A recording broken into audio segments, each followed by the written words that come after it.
Bonjour Olivia Grégoire. Bonjour. Vous êtes secrétaire d'État chargée de l'économie sociale, solidaire et responsable, après avoir été députée de Paris, élue en 2017. Et vous publiez « Et après pour un capitalisme citoyen », c'est au Cherche Midi. Alors la COP26, elle commence ce dimanche à Glasgow. C'est aujourd'hui la conférence Finance-Climat à Paris. On parle aussi beaucoup d'énergie avec le rapport de RTE. Un rapport qui préconise finalement d'avancer sur deux jambes, pour résumer. Le nucléaire et le renouvelable. Ça tombe bien pour le gouvernement? D'abord, c'est un rapport qui va être commenté dans quelques minutes par ma collègue Barbara Pompili à 10h qui va exprimer la position du gouvernement.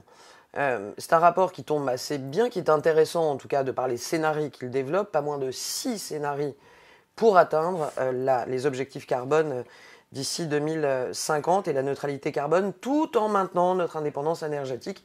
Donc, un défi à relever. Un constat, l'électrification va devoir aller grandissante pour couvrir tous nos besoins et atteindre cette neutralité carbone. Et en dessous, l'idée qu'il nous faut trouver un mix équilibré qui fasse la part belle aux énergies renouvelables, c'est indiqué, mais pas uniquement, aussi au nucléaire. Des annonces prochaines sur le nucléaire. Des annonces prochaines, un constat aussi pragmatique, lucide. Le scénario 100% ENR, énergie renouvelable, est à la fois le scénario le plus coûteux, mais aussi le scénario qui émet le plus de carbone. Il y a débat là-dessus sur les chiffres, bien sûr, chacun a sa je ne doute vision pas des choses. Je ne doute pas qu'il y aura débat. En attendant, c'est un rapport riche, nourri, et Barbara Pompili, à 10h, exprimera la position du gouvernement. Ça vient nourrir le débat et ça vient nourrir notre stratégie des prochains mois et années. La conférence Finance-Climat, donc vous y allez ce matin. Quels engagements allez-vous demander à ces acteurs privés ? Alors déjà, vous dire, ça peut intéresser vos lecteurs, que j'ai l'honneur de gérer pour le président de la République et d'accompagner ce qu'on appelle la coalition mondiale en faveur d'une finance plus responsable, Blending Finance, qui s'appelle TCFD. C'est important, ça paraît technique, mais c'est important de le dire aux lecteurs. C'est une task force qui réunit pas moins de 30 États au monde, dont des États souverains, les 6 États souverains moyen-orientaux, mais aussi quasiment l'intégralité du secteur du private equity et tous les investisseurs. Depuis le One Planet du G7 à Biarritz en 2017, 4 ans et demi d'actions résolues, et donc, plus de 30 000 milliards de dollars autour de la table. Déjà, vous dire que cette coalition, elle a fait x10 en 4 ans. C'est important de le spécifier, et c'est Emmanuel Macron qui la gère. Résultat, des preuves, plus que des promesses, des engagements beaucoup plus tangibles en matière de lisibilité des trajectoires, en matière de transparence. On ne le sait pas assez, la France va un peu plus loin que plusieurs règlements, dont le règlement européen. Et la France demande désormais aux investisseurs, aux acteurs économiques, de démontrer à la fois leur stratégie d'investissement dans des activités durables, de façon timée, c'est-à-dire avec des objectifs par année, mais aussi, et ça nous sommes les seuls au monde à le faire, de démontrer comment ils se désengagent de l'investissement dans les énergies fossiles. Donc une double exigence. Nous devons désormais passer des paroles, des promesses aux preuves, et nous devons désormais avoir des chemins d'étape qui démontrent que les objectifs sont obtenus. Vous allez leur demander des objectifs chiffrés ? Nous sommes sur l'idée d'objectifs chiffrés. La France promeut, avec d'autres pays, notamment le Royaume-Uni, le fait qu'il y ait des objectifs chiffrés, avec de la lisibilité, avec de la transparence, avec des données brutes, qui démontrent, je viens de le dire, comment on atteint la neutralité carbone et surtout comment on se désengage de l'énergie fossile. Des chiffres encore, il y a sur l'égalité femmes-hommes, des quotas de femmes pour les cadres dirigeants des grandes entreprises. C'est l'objectif d'une proposition de loi examinée au Sénat. Il faut encore une loi pour crever le plafond de verre ? Oui. Il faut encore une loi. Un peu plus de 17% de femmes aujourd'hui dans les organes de décision, on va dire, des entreprises. Ouais.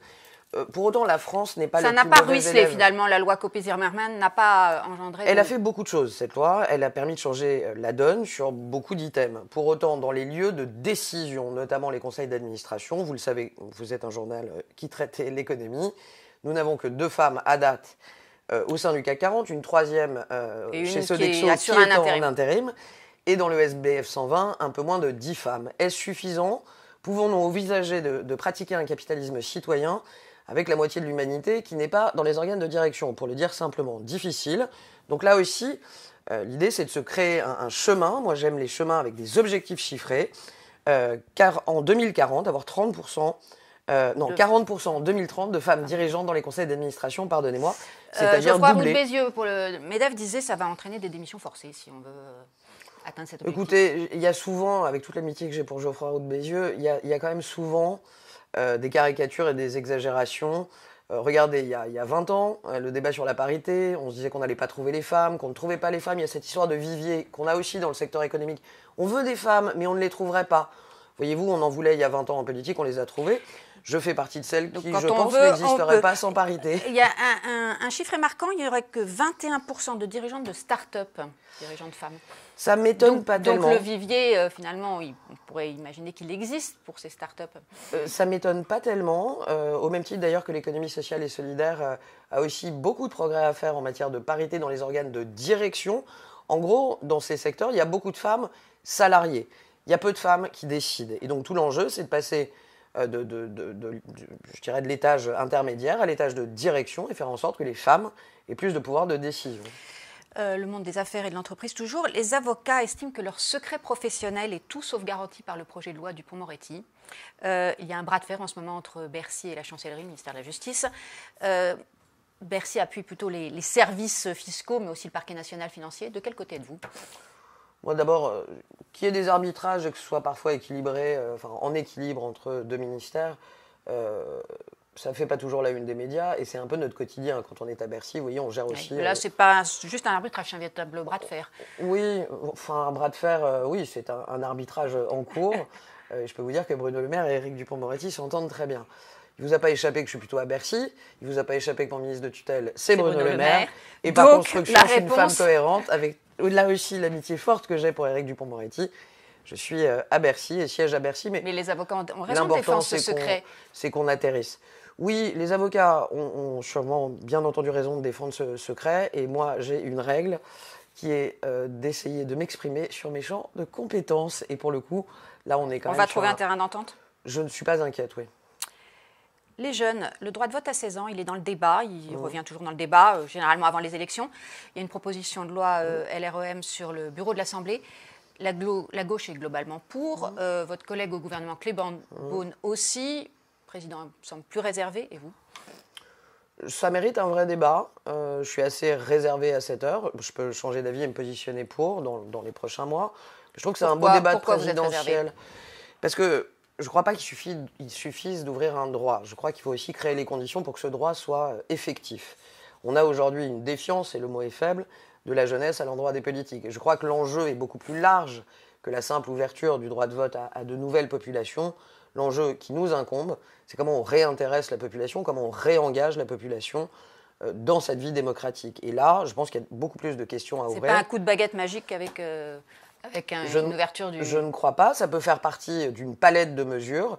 Mais je trouve que ce sont des débats qu'il est intéressant de porter en présidentiel et plus que dans un quinquennat plus classique. Et donc Sachant que ça ne se fera pas avant avril 2022. Oui, mais je trouve que c'est un peu prématuré. Vous voyez, on vient de parler de plusieurs sujets. Je vous en remercie. Le Climate Finance Day, la COP26, les engagements qu'annoncera le président de la République le 28 octobre sur ces enjeux de finances vertes, la proposition de loi de Rixin sur les quotas économiques. Donc, on chôme dites pas. Aux jeunes participer au débat. Je dis oui, mais je crains que mon injonction ne soit pas suivie d'effet. Et je crains que si on ouvre ce droit, si on ne crée pas les conditions pour qu'il soit effectif, il y a tout cet enjeu de participation citoyenne dont je parle dans mon livre. C'est bien plus large qu'une ouverture de droit. Comment on réintéresse les jeunes et comment on les fait être partie prenante dans cette société de partie prenante. À propos de jeunes, le contrat d'engagement pour les jeunes, c'est pour quand ?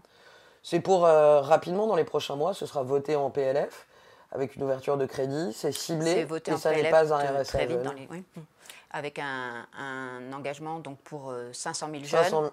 500 000 jeunes, en plus de tout ce qui existe déjà pour aller vite. Il y a un jeune, une solution, à peu près 10 milliards d'euros d'investissement, il y a le SNU, il y a le service civique, il y a déjà beaucoup de choses qui sont faites. Il y avait à faire plus pour ceux qui sont plus loin de l'emploi. C'est le sens du revenu d'engagement qui est aujourd'hui cadré, ciblé et qui sera présenté avant le 22 décembre, comme vous le savez, durant le projet de loi de finances. Merci Olivier. Merci à vous.